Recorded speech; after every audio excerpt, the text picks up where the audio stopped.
Hello everyone and welcome back to the channel. I am here today to react to Amphibia Season 3, Episode 2, or sometimes how people label it Episodes 2 and 3, Hop Till You Drop, and Turning Point.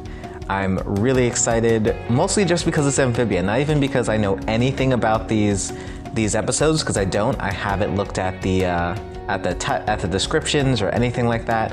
I did look at the season 3 trailer. I have a reaction to that. I'll get it up a little bit later. But I am really enjoying going into these as blind as possible while still participating in like the groupthink and community of the fandom at week by week. But I'm just loving being surprised. However, I do see the thumbnails for this and I see like Sprig with a mask on in, I'm guessing, his human disguise, and I'm also seeing Sasha and Grimes writing Jack Sparrow. Is it Jack Sparrow, or am I just like making that up out of my head? Where else would I make things up? But yeah, I'm really happy to check in on Sasha. I'm gonna love it. So without further ado, let's just get right into it. And if you've enjoyed what you heard so far, please consider giving this video a like, comment, or subscribe. It would really help our channel grow and I'd really appreciate it. Starting in 3, 2, 1, play. Oh, we have the title sequence, which you didn't get to see last week. I don't remember if like it being slightly different, like more synthy, was something we saw last year too, or is that new? But yeah, I'm liking it. It matches the end cards, the new ending, which I love. Here we go, Amphibia. Hop till you drop.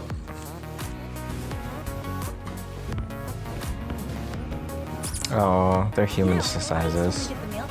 Well, sign me up. Slow and steady, like how I'm easy as egg. Dang it! Just be patient. Here, take this free stress test I got from that guy. No, the responsible thing to do is to train you all at once at the most chaotic and dangerous place I know. The mall. I knew it was gonna be the mall. Survive. Your world is soft, Anne. Yeah, I mean the animals don't even try to disembowel you. Yeah, we don't need no stinking train. Proceed. That's right, Hop Pop. Your mission is to walk through that gallery of art installations without touching any of them. That sounds like a nightmare. Simple enough. Finally, Hop Pop, you need to stop taking free stuff. In my world, everything has a price. Then why do they call it free, Anne? Because they think I'm gullible and easily scammed? Yep. Oh, well, that's actually pretty clever. Your mission is to I am make it loving from how the gullible outside Hop Pop without is. falling for any free scams. Yoink, yoink. What sort of Build-A-Bears are these?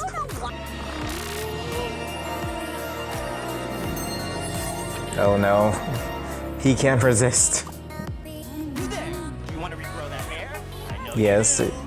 Yes, of course he does. Want to start your modeling career with some headshots? Just need your ID. It's 100% no strings attached. Free. Does he even have an ID? Is it true you went missing or ran away or died or something? Don't be ridiculous, Gabby. I was just at my family's farm in Alaska for 5 months. Why not say Thailand? I gotta catch you up on Wouldn't that have made more all sense? that. Oh, Sprig. Oh.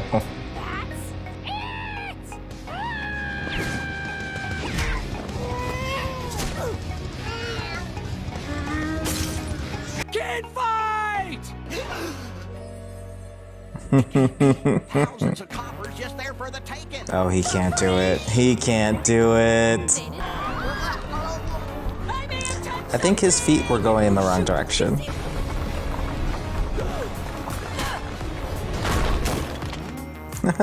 That's like something they would do in Amphibia, but in the real world. Interesting. We're looking for a rat who is making trouble for our little angels. I've got just the guy. Excuse me, sir. I have a number of ladies here who'd like to complain. You listen here, Mr.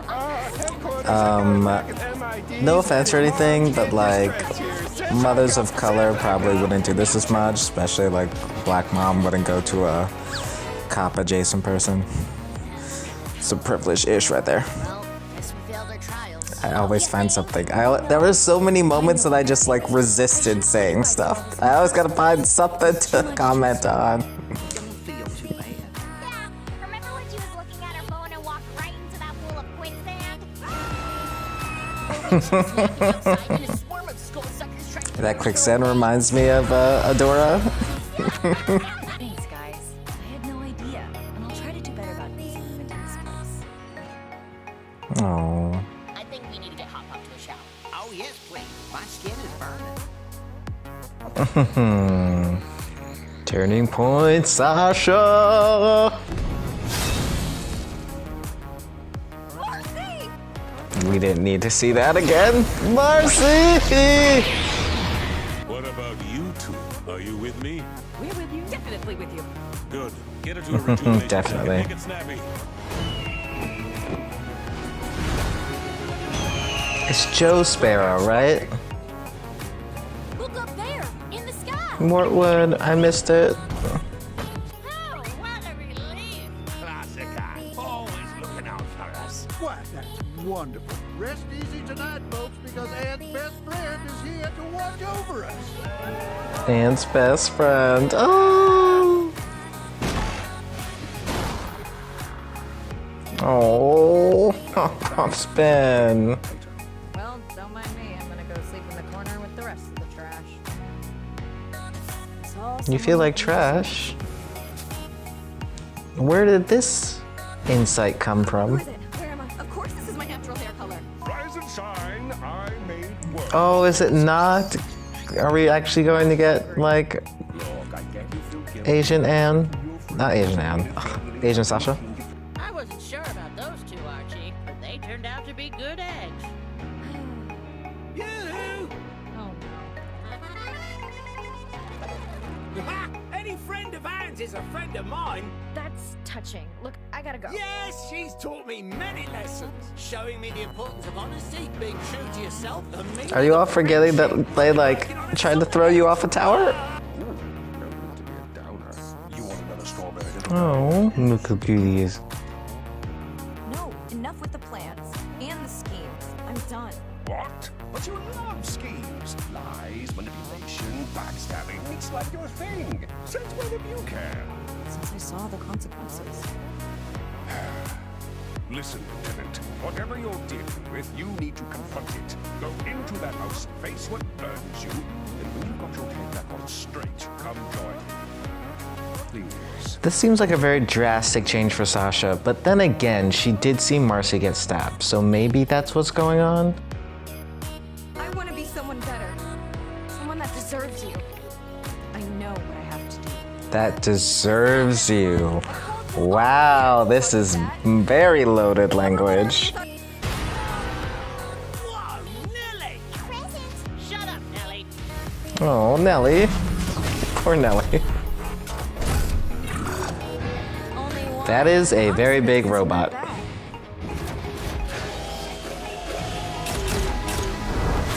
Oh, and it's carrying more robots inside of it. Of course.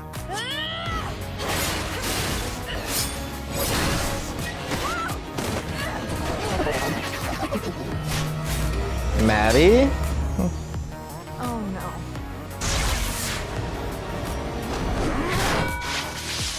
I mean, yes, Officer Grimes, obviously. But, you know, the people of Warwood aren't defenseless. Oh, yeah, I forgot she used to be a spy.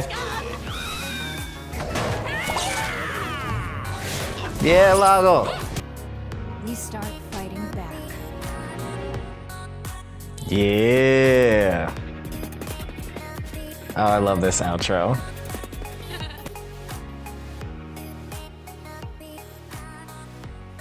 All right, so much to talk about, Okay, so first off, Anne and the planters. I love that we're getting to focus on the planters again. I would not give up the development that we got for like Marcy and Sasha last season for anything. But I did feel like the planters kind of got less story space because we needed to introduce and establish new characters. And so I'm really loving that we're getting to spend some time just reestablishing the planters, who they are, and all of their relationships with Anne.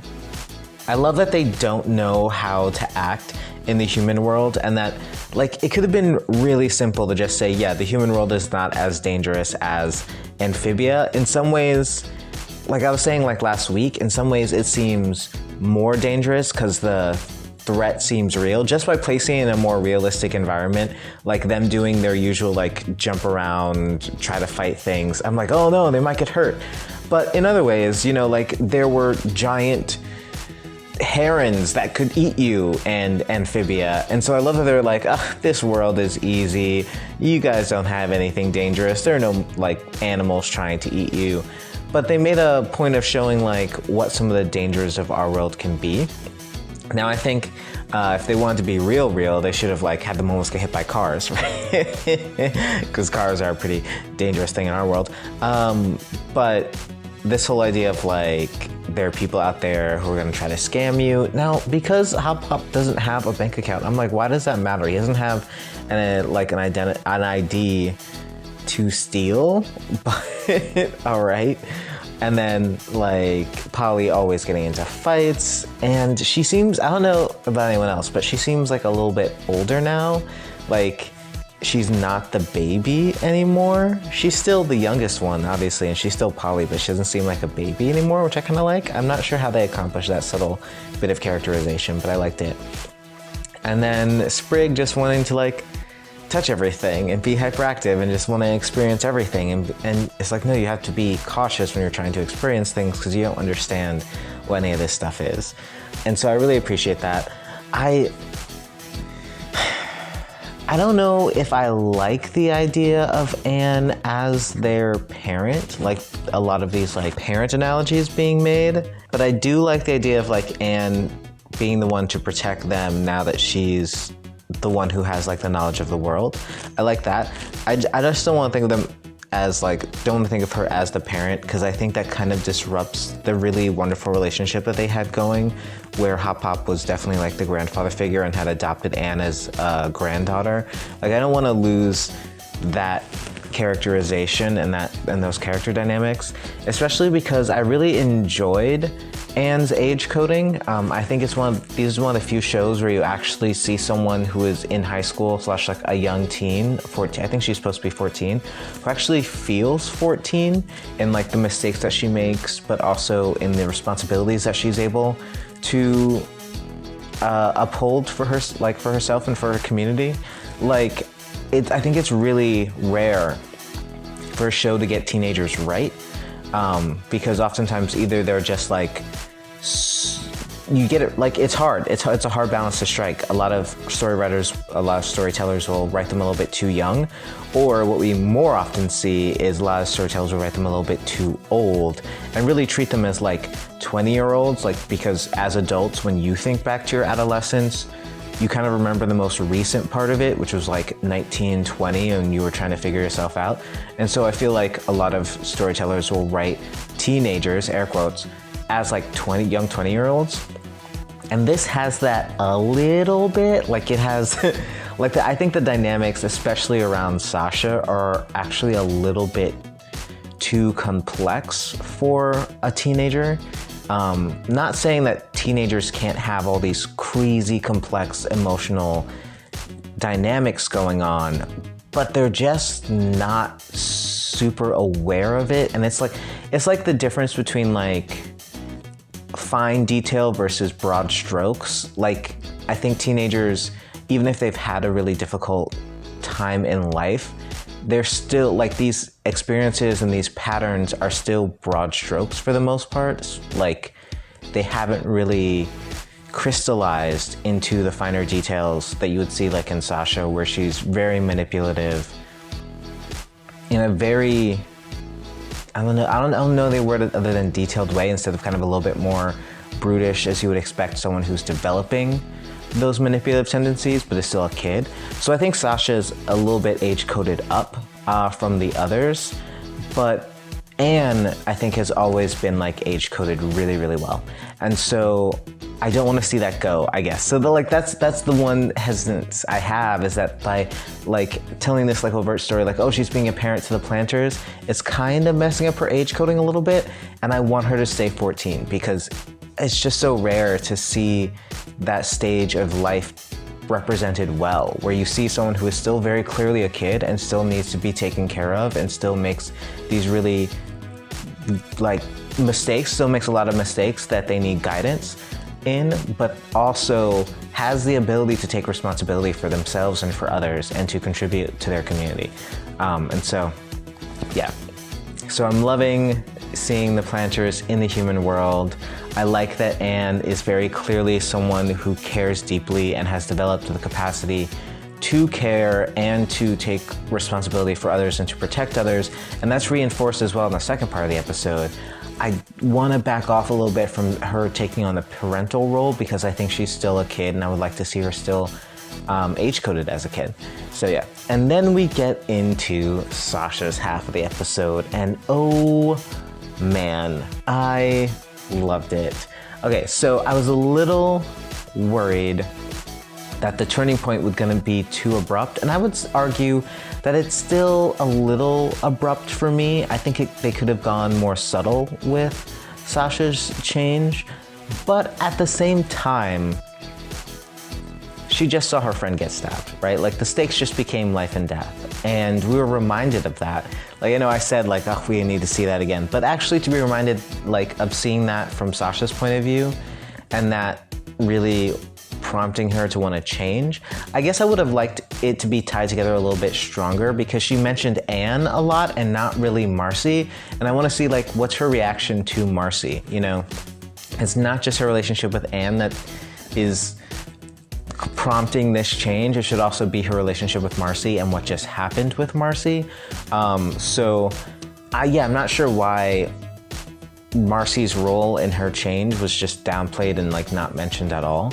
But I do appreciate that, like, okay, she just went through something drastic and she almost got herself and her friends killed because she wanted to have control, and like that was kind of the breaking point. Again, I think it's a little bit of a jump from like the last time we saw Sasha be introspective, where she was like, am I doing the right thing? You know, like right before she jumps out to talk to Anne, like try to stop Anne from opening the gate, or closing the gate, I should say. And then from this to this, where she's just like, yeah, I'm trash and I need to make a change. But I'd like to see where it goes. And I really enjoy whenever Sasha's on screen. I like interacting with her character. They like, wow, her relationship with Anne was really romance coded this episode. When she, I forget what the line was. I want to be someone better. Someone that deserves you. I know what I have to do. Oof. I don't know, I had a strong reaction to it. I was like, what is that? Like, are they trying to actually set up that? They can't possibly be doing that. They can't. I do not believe it. And not even because I don't love shipping, I do, but it's just the way they have set it up. They've set it up so perfectly to frustrate shippers. Because like you have Anne, Marcy, and Sasha. You have three of them and they all care about each other, and you can't ship one. You can't ship two of them without leaving one of them out, and you can't ship all three of them together. I mean, you could, but we all know that's like not gonna happen in a kid's show. So like, yeah. It's almost, I'm almost mad that it so cleverly frustrates shipping. You just can't get shipping really off the ground with this show because of the dynamics, and that's okay. But there was definitely a line in here where I was like, wow, okay, that's like very, very romantic. Maybe you could argue, like, I guess you can argue that it's just friendship or just like wanting to be better. I think she said like, I want to be better for Anne or something like that. Someone that deserves you. It was someone that deserves you. That was the line.